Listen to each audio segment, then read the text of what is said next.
Setelah bisa melewati masa-masa sulit, menyelamatkan anak remaja di Jawa Barat dari berbagai problem kriminal yang dialaminya melalui pola pendidikan disiplin yang dilakukan di barak militer, kini berbagai pihak mulai mengepung kembali dengan berbagai stigma sebagai gubernur konten, Mulyono Jilid 2, gubernur pencitraan, dan berbagai tayangan lainnya yang sengaja dibuat, yang tujuannya untuk apa sih? Tujuannya satu, mereka itu ternyata sangat memperhatikan pada saya, sehingga apapun yang saya lakukan mereka komentari dan saya menyukainya. Dan ini dilakukan kebanyakan bukan orang Jawa Barat, tapi orang luar Jawa Barat. Artinya kelihatannya banyak warga yang di luar Jawa Barat kesel sama saya. Karena kesel sama saya, akhirnya tiap hari merhatiin saya. Karena merhatiin saya, apapun dia buat dalam setiap hari, dari mulai video-video saya zaman kapan itu dianggap video hari ini. Video saya yang lagi bikin adukan itu sekitar 6 tahun yang lalu dibuat seolah-olah saya gubernur hari ini kerjanya ngaduk untuk bikin konten.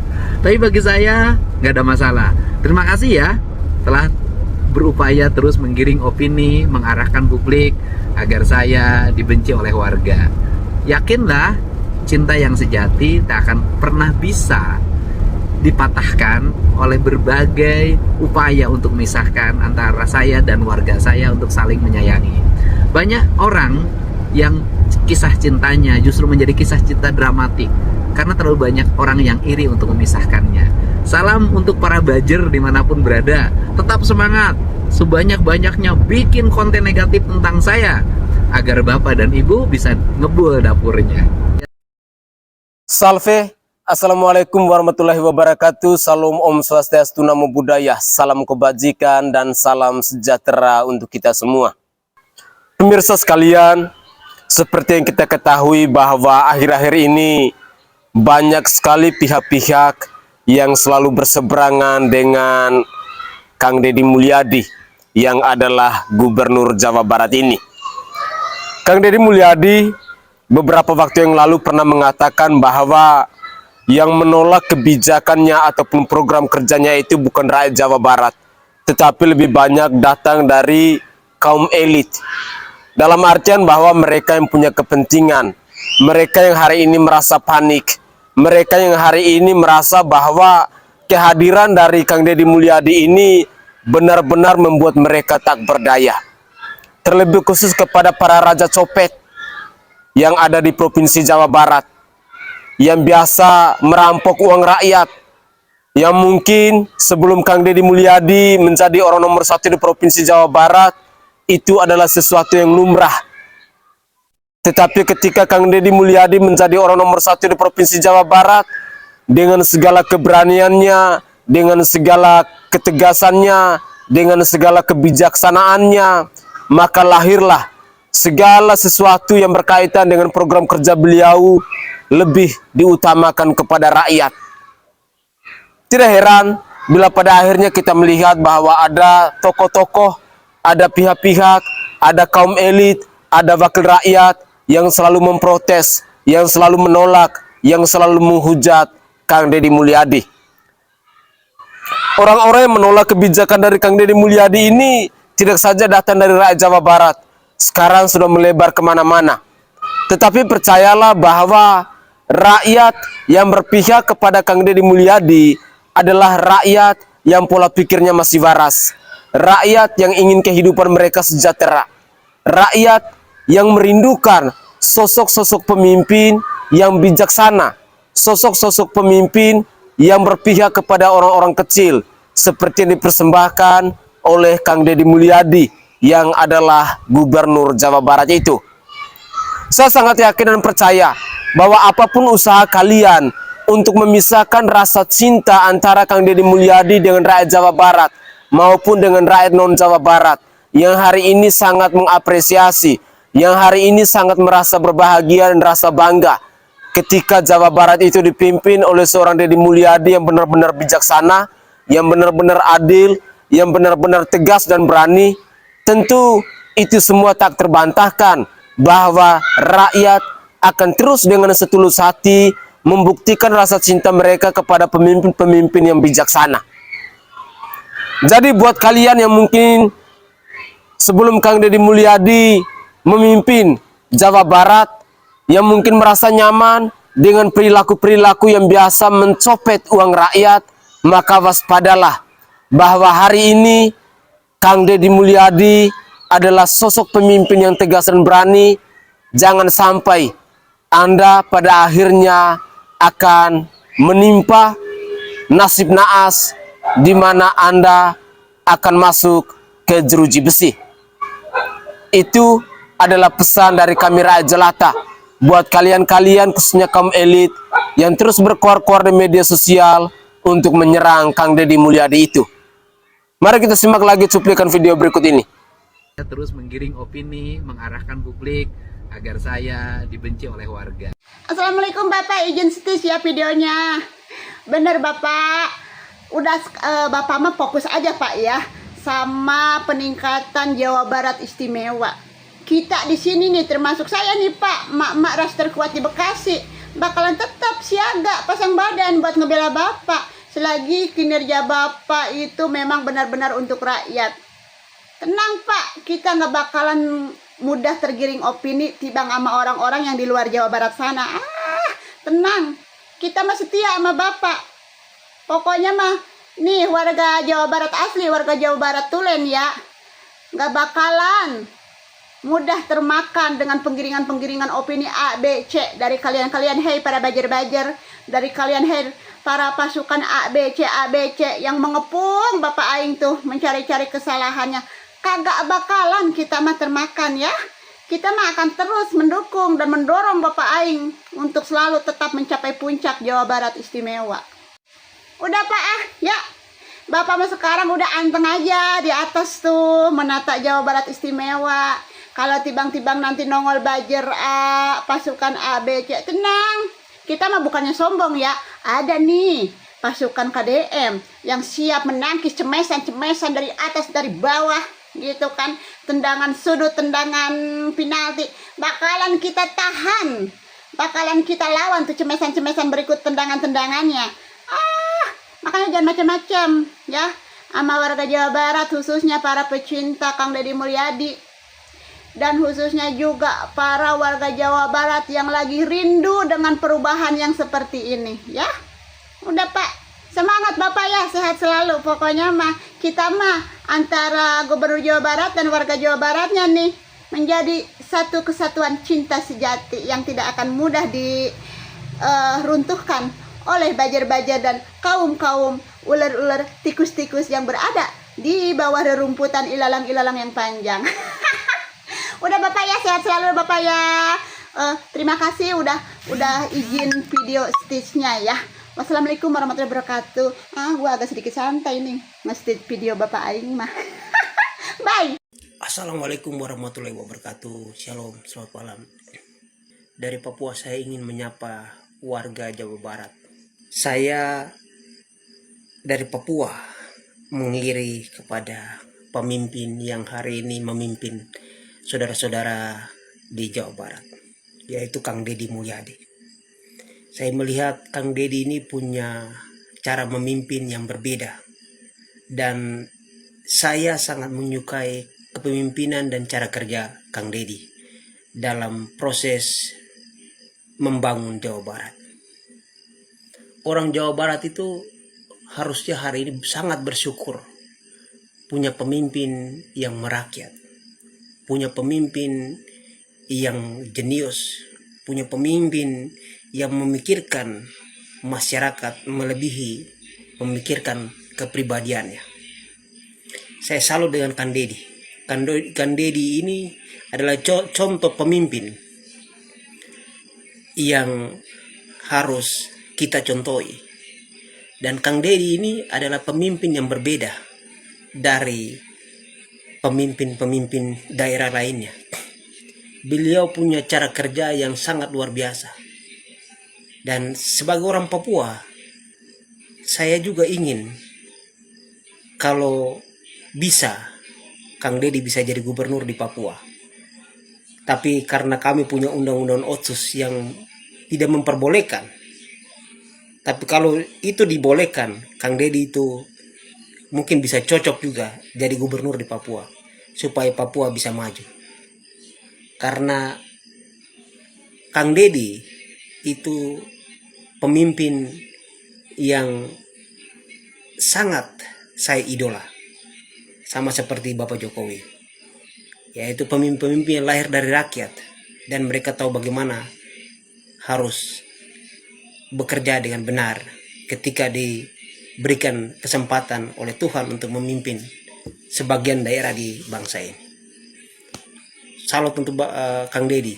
Kang Deddy luar biasa. Semoga suatu saat Kang Deddy bisa menjadi seorang pemimpin di bangsa ini. Dan semoga suatu saat bisa menjadi presiden Indonesia. Supaya Papua juga bisa diperhatikan. Karena selama ini Papua dianaktirikan. Saya ingin supaya kepemimpinan seperti Bapak Jokowi itu hadir kembali lagi.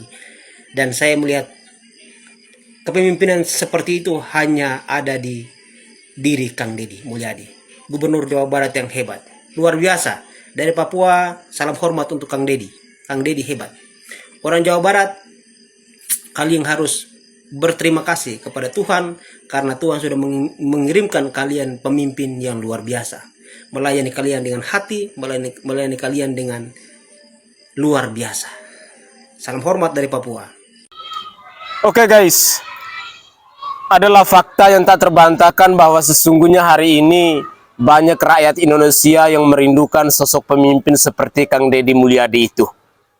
Barusan kita mendengar suara dari Papua, seorang pemuda yang benar-benar sangat mengidolakan sosok pemimpin seperti Kang Deddy Mulyadi.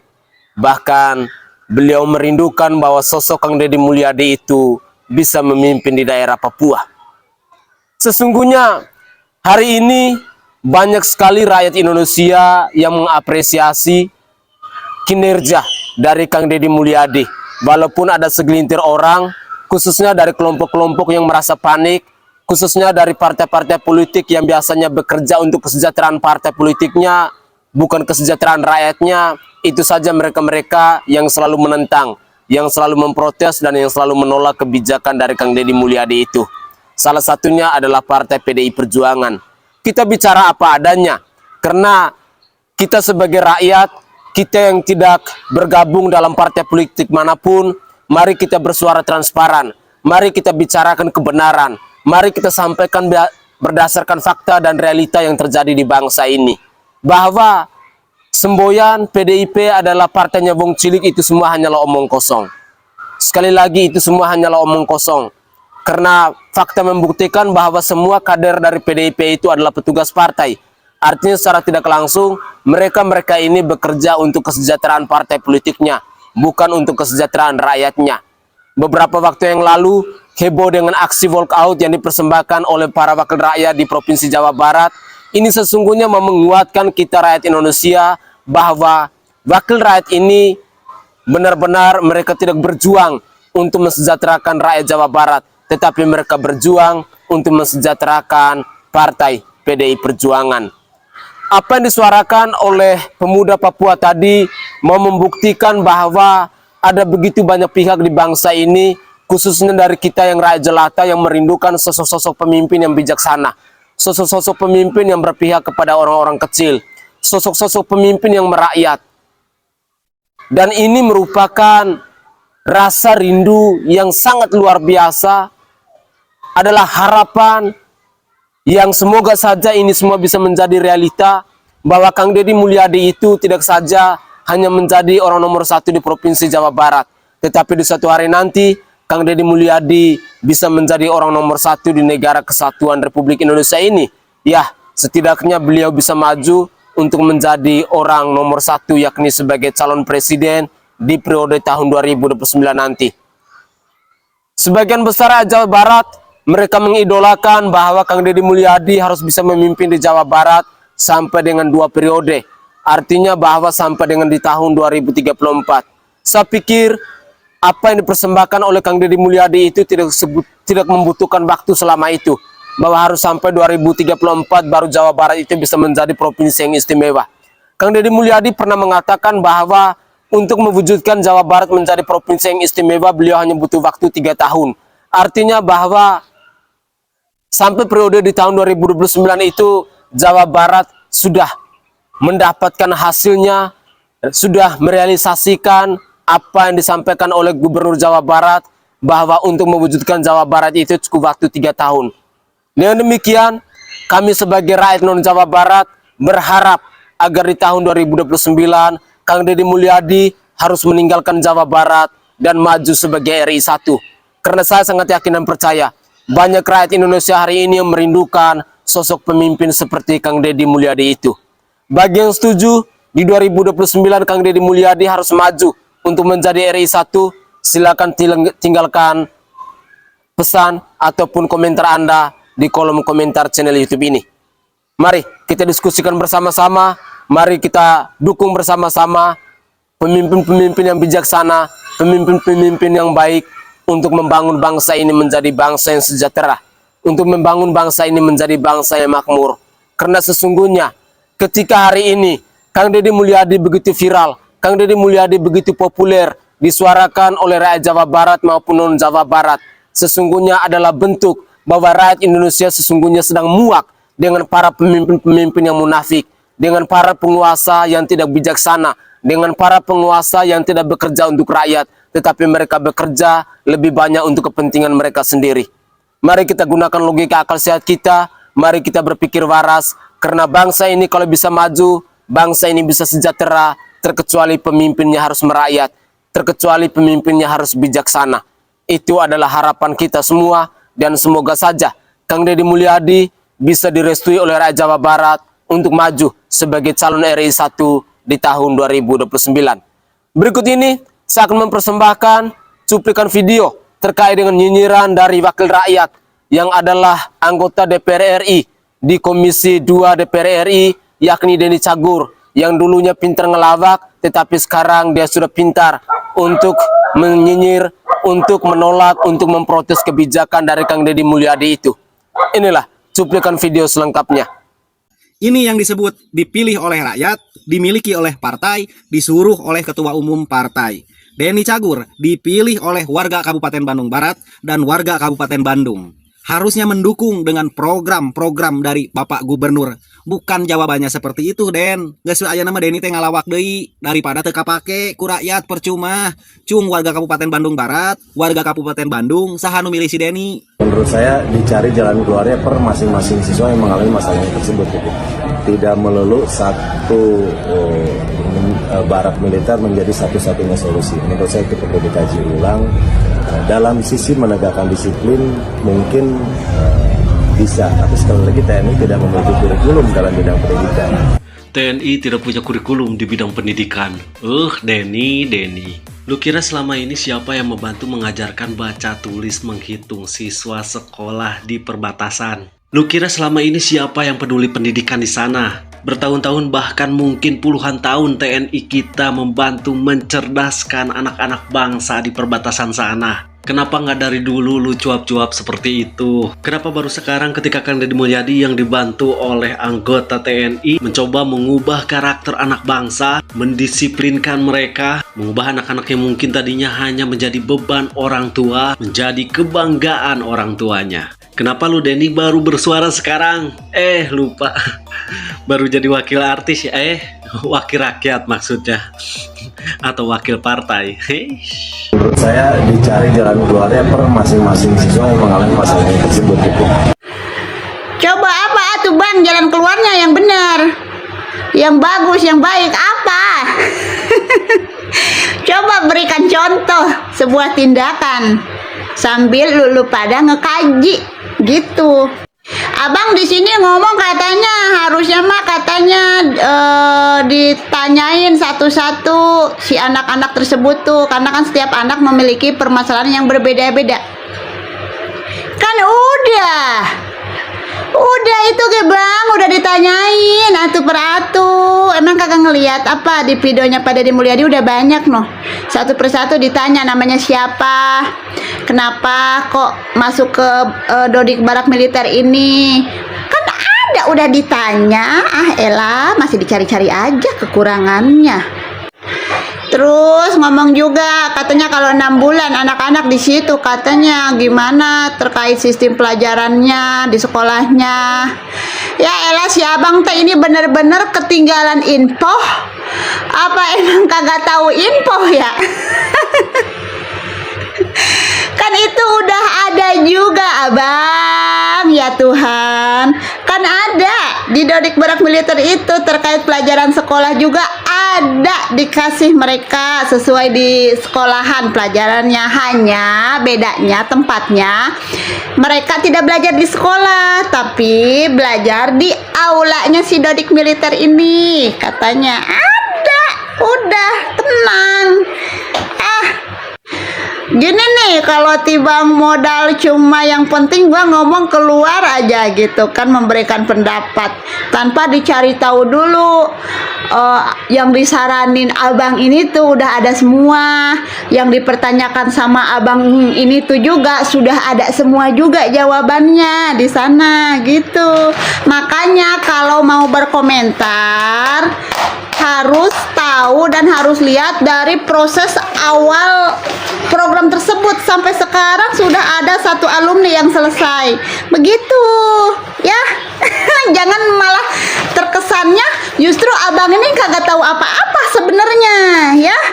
Cuma biar keren doang ngomong perlu dikaji ya. Yang penting mungkin ada laporan lah kali ya ke ketua partai kalau abang juga ikut bersuara gitu.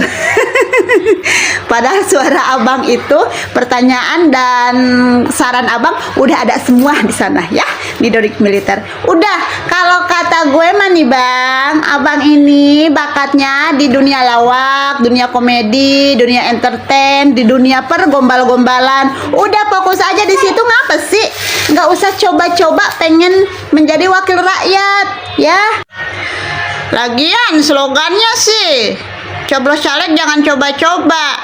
Nah jadinya yang pada nyoblos si abang ini roman-romannya coba-coba doang. Makanya jadinya kayak begini tuh, wakil rakyat yang kalian coba-coba coblos. Udah deh ya bang ya, udah nggak usah ngasih pendapat komentar terkait Barak Militer, semuanya udah ada semua di sana. Lebih baik abang udah boomingin lagi aja goyang Bang Jali punya abang. Itu dulu kan sampai mendunia, sampai rame banget itu goyang Bang Jali. Udah kalau kata gue mah fokus aja ke goyang Bang Jali ya. Udah bye. Oke guys, itu adalah komentar dari netizen dalam menanggapi pernyataan dari Denny Cagur yang dulunya adalah pelawak, kini menjadi wakil rakyat yang dipercayakan oleh warga Bandung untuk menjadi wakil rakyat di DPR RI. Terus terang, kalau kita perhatikan komentarnya Denny Cagur ini seperti orang yang makannya terlalu kenyang, seperti orang yang makan tai upilnya terlalu banyak, sehingga cara bicaranya benar-benar tidak berbobot, sehingga cara bicaranya pun ngalur ngidul. Buat Denny Cagur, kalau mau jadi wakil rakyat, minimal otakmu itu harus berbobot. Minimal Anda itu harus punya rasa empati kepada rakyat, bukan empati kepada partai politik Anda. Memang akhir-akhir ini kalau kita perhatikan wakil rakyat dari PDIP, khususnya dari wilayah Provinsi Jawa Barat ini, banyak yang otaknya error. Banyak yang cara bicaranya ngalur ngidul. Banyak yang mau tampil seperti pahlawan kesiangan. Tetapi sayang, rakyat hari ini sudah cerdas. Rakyat hari ini sudah muak dengan partai-partai politik yang kerjanya hanya berkoar-koar, yang tidak mampu untuk mempersembahkan aksi kerja nyata. Sekali lagi, kami sebagai rakyat sudah muak. Percayalah bahwa di tahun 2029, saya mungkin adalah salah satu konten kreator yang akan terus menyuarakan kepada rakyat agar PDIP itu bisa nyungsep di tahun 2029. Karena rakyat Indonesia sesungguhnya tidak butuh partai-partai politik yang tidak berpihak kepada rakyat. Di mana kira-kira hati nurani kalian? Di mana kira-kira kewarasan kalian? Bahwa kalian itu bekerja untuk rakyat, Kalian itu dipilih untuk rakyat, bukan bekerja untuk partai politik kalian, bukan untuk kesejahteraan partai politik kalian. Tetapi semakin ke sini, kami sebagai rakyat akhirnya semakin disadarkan dengan tingkah laku, dengan pola pikir yang kalian miliki. Semakin menguatkan kami bahwa PDI Perjuangan itu bukan partainya untuk rakyat, tetapi partai untuk kesejahteraan para kaum elit yang ada di partai politiknya mereka. Semoga saja kita sebagai rakyat harus cerdas, harus sadar. Dan mari kita berjuang bersama-sama bahwa perilaku-perilaku buruk, perilaku-perilaku yang tidak berpihak kepada rakyat, yang selama ini yang selalu dipersembahkan oleh para wakil rakyat dari PDI Perjuangan ini, kita catat itu secara baik-baik, agar di tahun 2029 nanti, semuanya itu kita bisa bukti nyatakan, untuk menyungsepkan PDIP, agar jangan lagi ada wakil rakyat yang duduk di Senayan. Pemirsa, semoga saja cuplikan-cuplikan video ini bisa mengetuk pintu hati kita dan bisa menyadarkan kita dalam dunia politik bahwa ada partai-partai politik di bangsa ini yang pengorbanan mereka, yang perjuangan mereka bukan untuk kesejahteraan rakyat, tetapi untuk kesejahteraan partai politiknya mereka sendiri, yang salah satunya adalah PDI Perjuangan. Mari gunakanlah logika akal sehat kita, dan mari kita berpikir cerdas. Mari kita memilih wakil rakyat yang benar-benar mereka berjuang, mereka bekerja untuk kesejahteraan rakyat, bukan untuk kesejahteraan partai politiknya mereka. Saya Sainai dari Provinsi Nusa Tenggara Timur. Saatnya kita yang rakyat jelata harus berani untuk bersuara. Salam hormat, salam NKRI, dan salam Pancasila untuk kita semua.